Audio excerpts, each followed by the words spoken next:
Welcome to rSlash Pettyrevenge, where a stupid Karen gets exactly what she deserves. Our next Reddit post is from Majo Salakar. I have a disabled parking placard, and a few weeks ago I went to Target to buy things I didn't need and forget to buy the things I did need. Not only were all the spaces taken, someone parked their gigantic Escalade on the line between two disabled spaces, taking up both. Wholly irritated because this happened so much, I walked around the car and saw no placard or disabled plates. Cue the fury of someone who has to deal with this stuff all the time, and cue petty revenge. I took a picture and went inside to find a manager. When I found one, I showed her the photo and she rolled her eyes and sighed. Apparently, this happens a lot at their location because it's near an affluent town with a lot of very wealthy, very entitled people. And most often, it's the owner of huge SUVs and F-150s that park like jerks. She said that she'd call the cops, so I decided to go back outside and hang out by the doors to watch the show. The manager joined me and we chatted while we waited for the cops. The cops arrived and walked around the car, peering through the windows and running the plate. One cop took out a little book and started writing in it. They took some photos, and one cop came over and asked if they would make an announcement in the store to get the driver to come outside. The manager radioed someone inside and asked them to announce the make, model, and license plate of the car over the PA system. A few minutes later, she came charging out of the store. A middle-aged, well-dressed woman, the common Karen of North America, and she was already yelling at the cops. As soon as she got to her car, one of the cops held up his hand to shut her up and started lecturing her. I was too far away to hear, but she stopped yelling at least. The cop spoke to her for a few minutes. Then the other cop with the little book handed her 2 papers. She looked absolutely apoplectic. The cops came back over and spoke to the manager, telling her they ordered her to move her car, and if she didn't or caused problems in the store, to call them back and they would tow her car. They told us they gave her 2 tickets, one for each parking space at $500 each. Ouch. The manager thanked the police, thanked me, and went back inside. The woman stomped around a bit before getting in her car and peeling out. The cops looked at each other, then got in their cars and followed her. I'm pretty sure she continued to have the day that she deserved.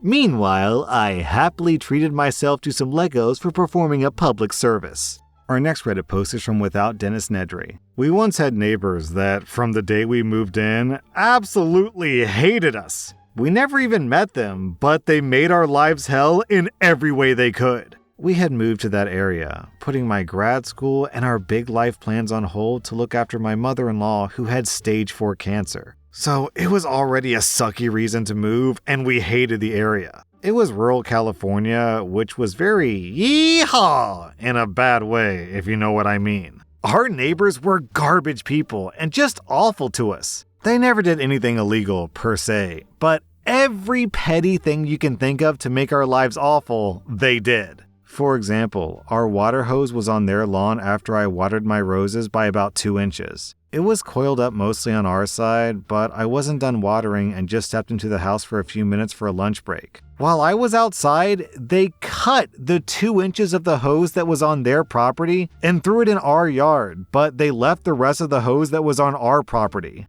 Absurdly petty. They had never even met us or spoken to us. Finally, after about 2 years of this, I was talking with my across the street neighbor about it, and she told me they were treating us that way because they thought that we were illegals. I'm Native American and my spouse is Hispanic, but they thought that we were both Mexican. I asked him why he thought that we were from Mexico, and she said that before we moved in, some of our forwarded mail accidentally ended up in their box and it had your Mexican address on it. New Mexico! From New Mexico! These idiot racists thought that we bought a home in an upscale neighborhood in coastal California with cash, and that we came straight from Mexico to do it, so we must be part of a cartel and here illegally. They had concocted this whole narco scenario because my husband's last name is Lovato, because we're darker than they deemed appropriate and we bought our house with cash. To be clear, we sold our starter house that we put years of backbreaking work into renovating and made a killing on it. Also, they don't know that New Mexico is an effing United States state.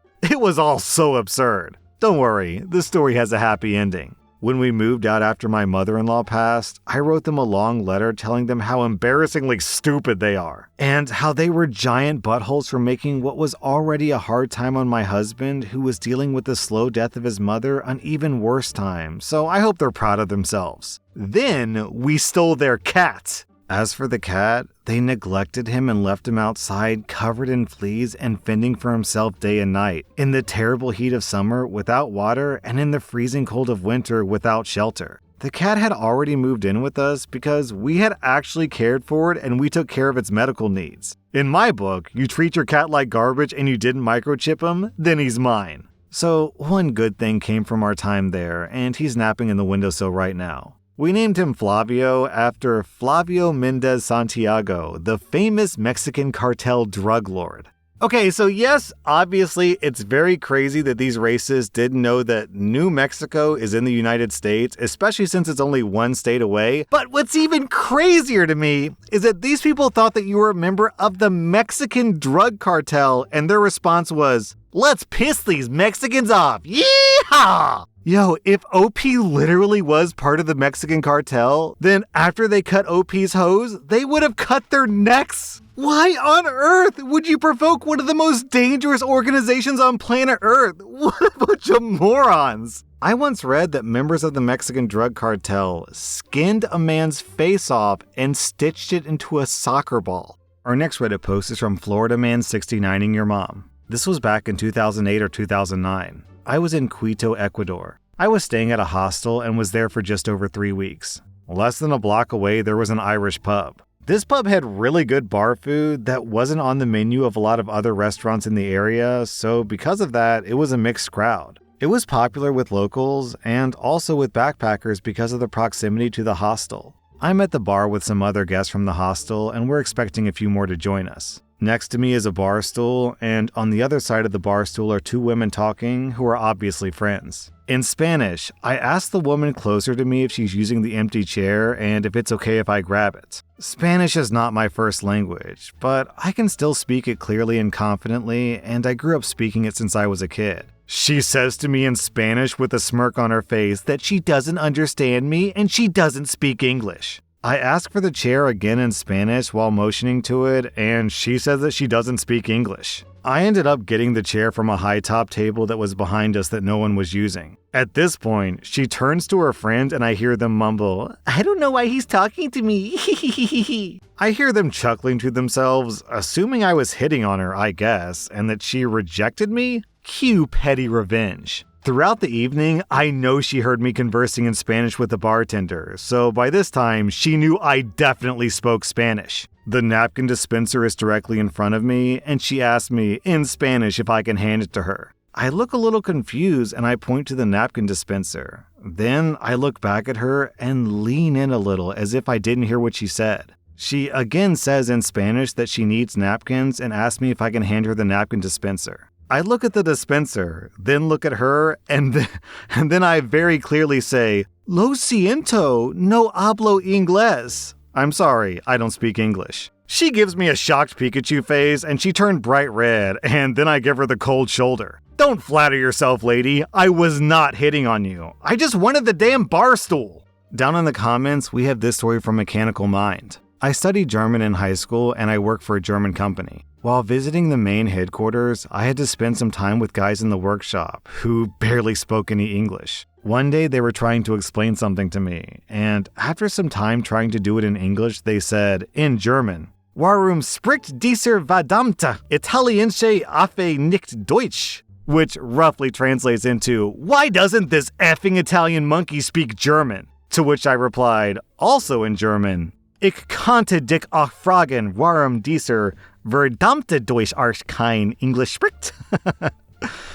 Which translates to, I could also ask you, why doesn't this German donkey speak any English? The guy who said it became as red as a traffic light, and the others burst out laughing. I also explained to him that my German wasn't good enough for me to understand technical explanations, but if he didn't remember English terms, he could use the German ones. After that, we got quite close, and we would hang out for beer, barbecue, and go watch his radball matches. Our next Reddit post is from Patient Currency. I'm 28 years old, and I live in a small town where there's a lack of jobs. I moved back in with my parents since we have a good relationship. I buy all the groceries and pay some of the bills. My 16-year-old little sister, however, was not happy. She was saying that I should be a man and move out again. A few weeks ago, she started continuously calling me a freeloader and a parasitic leech. My parents don't like technology. They're not part of a religious cult. They just avoid technology and live a simplistic lifestyle. The only modern tech they use is a laundry machine, a car, a flip phone, and a TV. However, they don't take away our gadgets if we pay for them ourselves. When I was 18 and was looking for my first job, I had to hand write a resume since we didn't have a computer or a printer. It's impossible to get a job while still in high school because of the small job market in our town. My sister, on the other hand, was lucky. I bought her a PC, a smartphone, and a data mobile plan which she's had since she was a young child. But now she's calling me a parasitic leech. Eventually, my little sister's constant name-calling got on my nerves, and I came up with a plan. I simply canceled the data plan and repossessed all of my belongings. Now, she's having the same childhood I had. Oh, and she stopped with the name-calling. Enjoy the Amish lifestyle, little sis. Down in the comments, we have this story from Ramerdron. This is a gentler version of what a friend of mine experienced with his entitled 16-year-old daughter. Some of her entitlement comes from playing two divorced parents against each other, sometimes successfully. She was demanding some expensive item, and when told no, she screeched, "F you never spent any money on me." He said, "Okay, for the next month, I won't spend any money on you." And except for food, shelter, and hygiene necessities, he didn't. His ex was also on board because she had also been on the receiving end of this entitled behavior too. His daughter had to pack her own school lunch and had no spending money. About 2 weeks in, his daughter apologized, but the demonstration lasted a month. As a result, the entitlement knob was turned down several notches. Our next Reddit post is from Tiny Cows. My stepmother married my dad 10 years ago when I was 35. From the start, she was awful. She would listen in on every phone call, which we didn't find out about for years.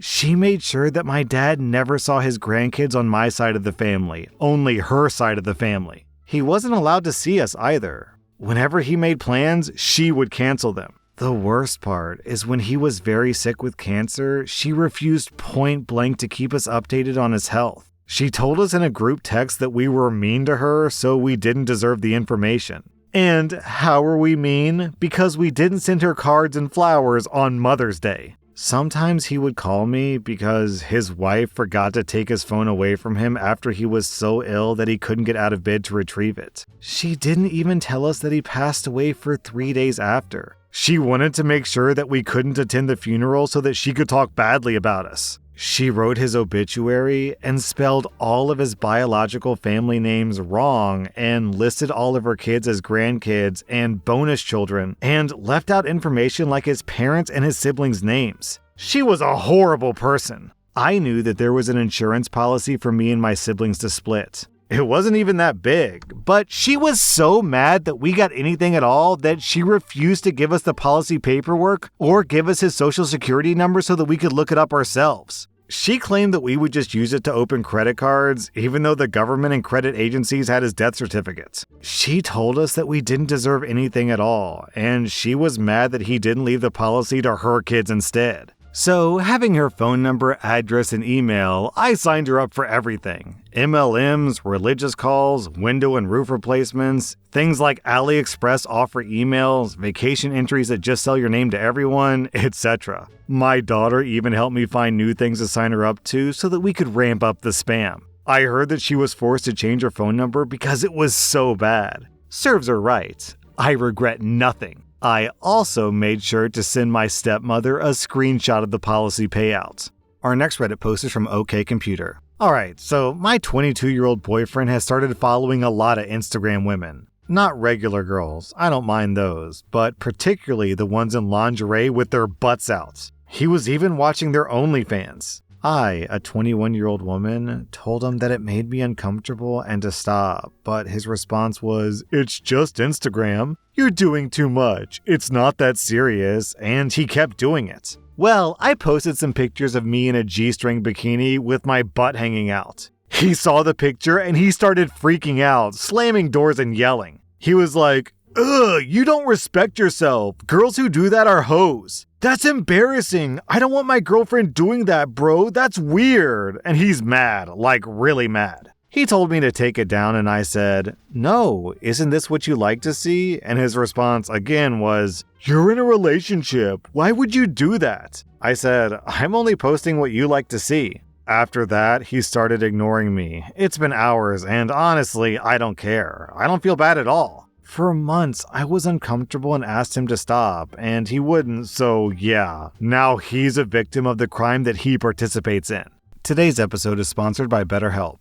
This year, I've been focusing a lot more on my overall health. I've started eating better and lifting weights, and I've also been paying a lot more attention to my mental health. If I can be vulnerable for a second, I feel like it can be tough as a man to work on your mental health because everyone expects guys to be tough and stoic. That's one of the reasons why I get a lot of value out of BetterHelp. Even though culturally there aren't a lot of avenues for me to talk about mental health, BetterHelp can connect me with a therapist who's right for me. The service is entirely online, designed to be convenient, flexible, and suited to your schedule. Just fill out a brief questionnaire to get matched with a licensed therapist and switch therapists anytime for no additional charge. Ever since I've made these lifestyle changes, I felt noticeably better in my day-to-day life, physically, mentally, and emotionally. Make your brain your friend with BetterHelp. Visit betterhelp.com/r/slash today to get 10% off your first month. That's BetterHelp, HELP.com/r/.